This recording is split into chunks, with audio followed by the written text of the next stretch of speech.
everyone! Welcome back to my channel. It's me again, Maris. Kumusta po kayong lahat? Sana po guys, ay okay lang po tayo. So, panibagong araw, kaya panibagong upload na naman po ako ng video. So, to this vlog guys, i-share ko po sa inyo yung aking lulutuin na manok.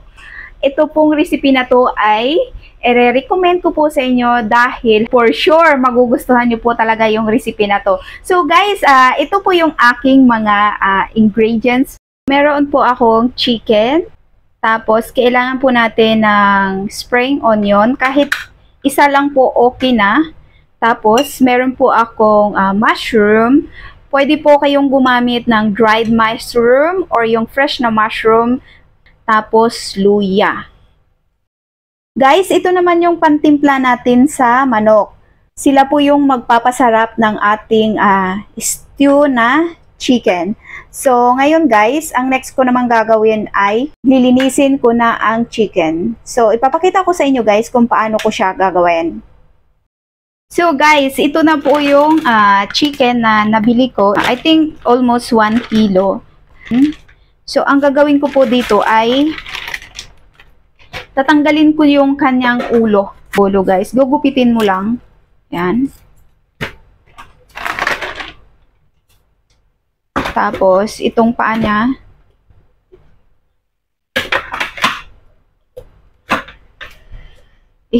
Lagay na po. Tapos, yung paa niya. Tanggalin mo rin yung paa niya.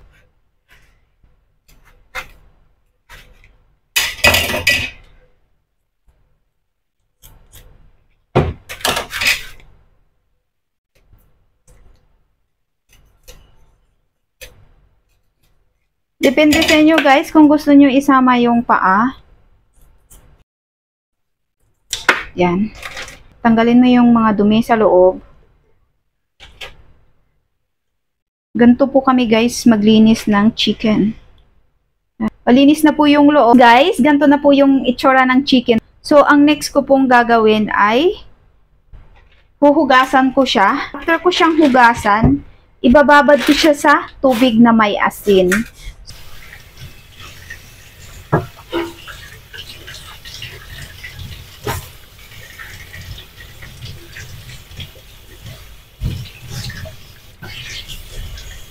So, ayan na guys. After niyang hugasan, ang next kong gagawin, ibababad siya sa tubig na may asin. Tapos yung tubig mo, dapat enough na makover yung chicken. Ibababad po siya ng 30 minutes.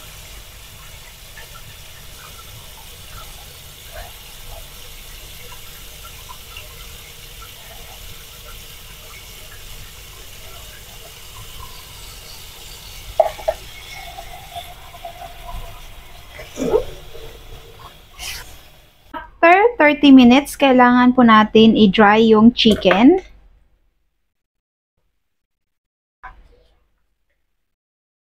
Yan, katulad niyan.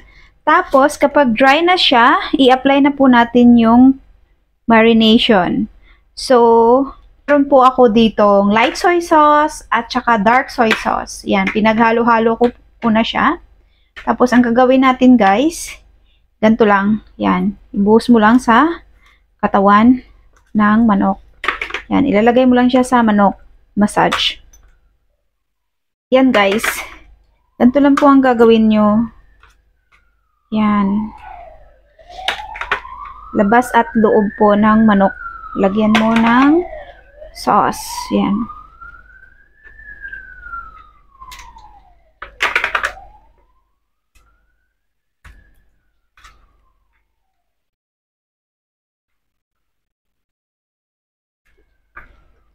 Tapos, after mo siyang lagyan ng sauce, ilipat mo na siya dito lipat mo na siya sa isang lagayan.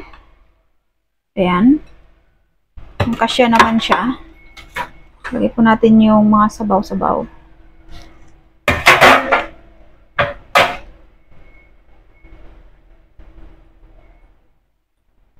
So, ganyan lang siya guys. I-marinate po natin siya ng 3 hours or more.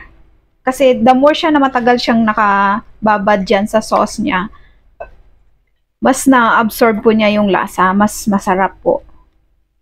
Yan. So, ngayon guys, after natin siyang i-marinate, ilalagay na po natin siya sa fridge for 3 to 6 hours.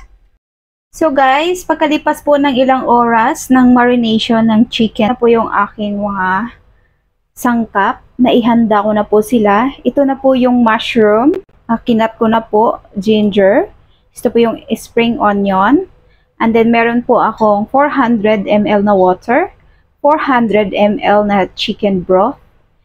I have also the 100 ml cooking wine. So guys, umpisahan na po natin ang pagluluto. Konting mantika lang. Init na po yung kawali, pwede na pong ilagay yung chicken.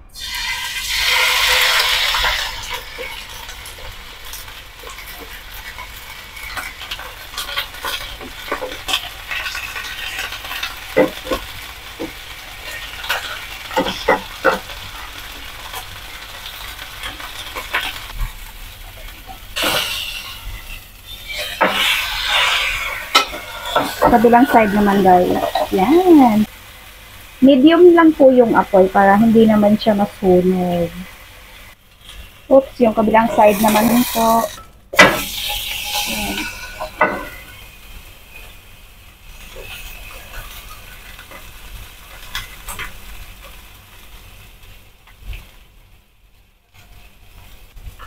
And then, switch off the fire. Hintayin lang po na uminit. Ito po yung lulutuin natin dyan.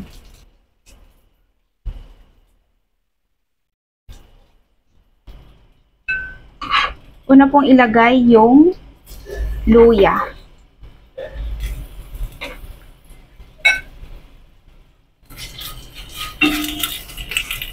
Next po ay ang spring onion.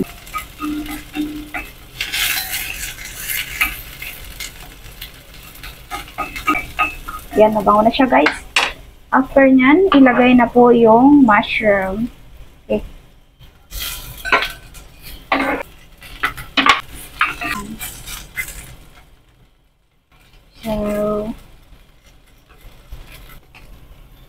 So, ayan na guys, nag-brown na po yung color ng ating mushroom. Yan. So, brown color na po siya.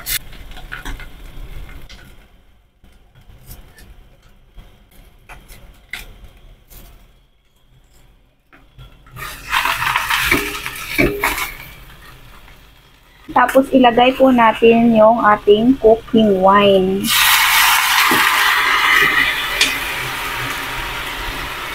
Cooking wine. Yung ating chicken broth. Chicken broth. Yan. And then, yung water. Yan. Marami pong sabaw, kaya kailangan po malalim ang paglulutuan. Sa pagluluto po ng reseping ito, kailangan po half ng chicken ay makover po ng sauce. So, katulad po niyan. So, guys, hihintayin lang po natin siyang kumulo. Guys, kumulo na po siya. Tatakpan na po natin. And then, slow fire po para hindi po umapaw. Ito pong gagawin ay tatanggalin na po natin siya dyan sa pinaglutuan.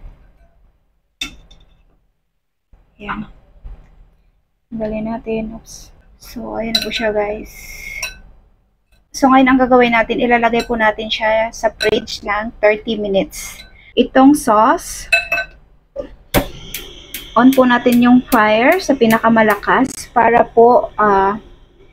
po umunti na lang yung sabaw hanggang sa maging malapot siya. So guys, ito na lang po yung natira sa sabaw. Gagawin ko po ngayon, tatanggalin ko po lahat ng laman na nandyan sa loob. Yan. Yan sila. Ililipat ko po yan. After ko po tanggalin yung mushroom, titimplahan ko po siya ulit. So, ito po yung mga ilagay ko.